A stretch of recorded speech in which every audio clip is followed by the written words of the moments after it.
Mayor পরিচয়ে নগর ভবনের বিভিন্ন কার্যক্রমে অংশ নিচ্ছেন বিএনপি নেতা ইশরাক হোসেন। বুধবার মশক নিধন কার্যক্রমের উদ্বোধন করেছেন তিনি। শপথ ছাড়াই নগর ভবনে ইশরাকের এই কার্যক্রম ফৌজদারি অপরাধ বলে মন্তব্য করেছেন উপদেষ্টা আসিফ মাহমুদ।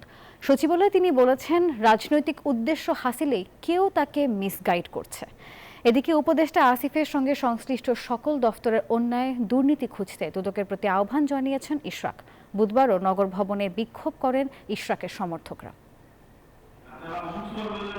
গেল 2 দিন ধরে দক্ষিণ সিটি কর্পোরেশনের নগর ভবনে কর্মচারীদের বিভিন্ন সভায় অংশ নিচ্ছেন বিএনপি নেতা ইশরাক হোসেন। এসব সভার ব্যানারে তাকে মাননীয় মেয়র হিসেবে সম্বোধন করা হচ্ছে। বুধবার সিটি কর্পোরেশনের মশক নিধন কার্যক্রমেরও উদ্বোধন করেন ইশরাক। কিন্তু আইন অনুযায়ী শপথ না নিয়ে মেয়রের এমন সব দায়িত্ব পালন করতে পারেন কিনা তা নিয়ে প্রশ্ন উঠেছে। স্থানীয় সরকার উপদেষ্টা আসিফ মাহমুদ জানান, ইশরাক হোসেন এখন যা করছেন তা ফৌজদারি অপরাধ। সিটি কর্পোরেশন তালাবদ্ধ করা, আপনারা জানেন, এটা সরকারি কাজে বাধা এবং আমাদের অফিসারদেরকে কাজ করতে বাধা দেওয়া, এটাও একটা ক্রিমিনাল অফেন্স আমাদের প্রচলিত আইনে। এবং মেয়রের চেয়ারে বসা, এই প্রত্যেকটা জিনিস কিন্তু আইনের চোখে একটা অপরাধ। আমার মনে হয় যে এর পেছনে রাজনৈতিক উদ্দেশ্য আছে এবং এর কিছু প্রমাণও আমরা পেয়েছি। ইশরাকের শপথ গ্রহণের বৈধতা চ্যালেঞ্জ করে হাইকোর্টে করা একটি রিট আপিল বিভাগে নিষ্পত্তি হয় গেল 29 এপ্রিল। তাকে মেয়র ঘোষণা করে নির্বাচন কমিশনের গেজেটের মেয়াদ শেষ হয় 27 এপ্রিল। একই সাথে 1 জুন কর্পোরেশনের মেয়াদ শেষ হয়ে গেছে। উপদেষ্টা জানান, বিচারাধীন থাকা অবস্থায় শপথ দেওয়ার সুযোগ ছিল না সরকারের। আমাদের একটা ফাইলও উত্থাপন করা হয়েছিল শপথ দেওয়ার বিষয়ে এবং ফাইল আমার পর্যন্ত এসেছিল। তখন ইনফর্মালি আমরা আইন মন্ত্রণালয় থেকে জানতে চাই যে বিষয়টা তো এখন অ্যাপেলেট ডিভিশনে বিচারাধীন।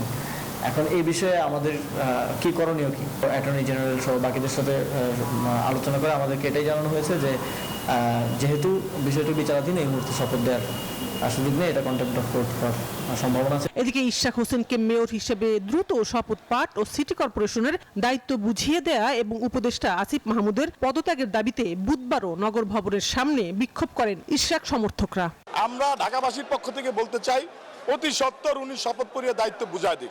ইঞ্জিনিয়ার ইশরাক হোসেনকে শপথ পড়ানোর দাবিতে আমরা এখানে অবস্থান করছি। এ সময় উপদেষ্টা আসিফের সাথে সংশ্লিষ্ট সকল দফতরের অন্যায় দুর্নীতি খুঁজতে দুদকের প্রতি আহ্বান জানান ইশরাক।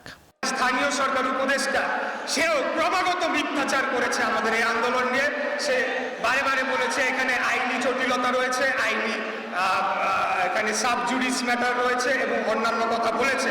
অথচ বাংলাদেশের সর্বোচ্চ আদালত মহামান্য সুপ্রিম কোর্ট থেকে, আপিল বিভাগ থেকে এই জিনিসটা বহু আগে নিষ্পত্তি হয়ে গিয়েছে। মেয়র হিসেবে দ্রুত শপথ ও সিটি কর্পোরেশনের দায়িত্ব বুঝিয়ে না দেয়া পর্যন্ত আন্দোলন চালানোর হুঁশিয়ারি দেন ইশরাক সমর্থকরা। শানাজি ইয়াসমিন, নিউজ 24, ঢাকা। বান্ডেল থাকলে প্রতি সেনমানিতে টাকা বাঁচবে। বিকাশ সেনমানি বান্ডেল কিনে জিতুন প্রতি লেনদেনে।